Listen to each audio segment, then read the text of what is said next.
Hi, it's me again with Corel Tips and Tricks. I'm still a little bit confused with email back and forth.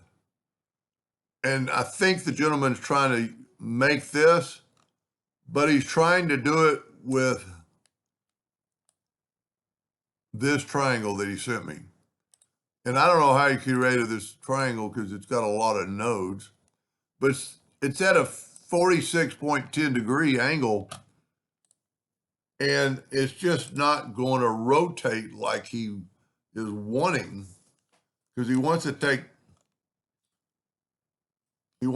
this and Control D and then move the center He doesn't have field with object. He wants to rotate it from the center 30 degrees. And it looks okay till it gets to the fourth one, when the lines start getting overlapping. And that's just because of the angle of the triangle. So I don't know why you have to use that triangle, but maybe we'll figure it out. But I made mine with a 6-sided polygon. And there's probably more than one way to do this. Take from here to here and go to the center, and then from there to there, and then from there to there, making a triangle. And of course, using the Smart Fill tool to fill it in. And that's at a 60-degree angle. Well, I barely got my...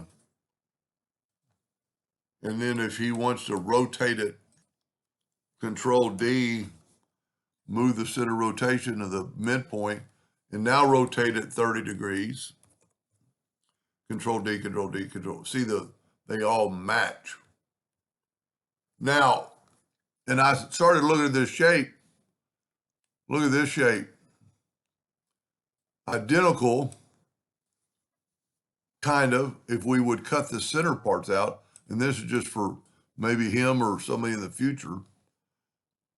Underneath your star flyout, which is underneath your polygon, you have a complex star. There are 12 points, and I did sharpness of 3, and I just held down the control button, and then I changed this to 3. That's basically the same pattern without the interior lines.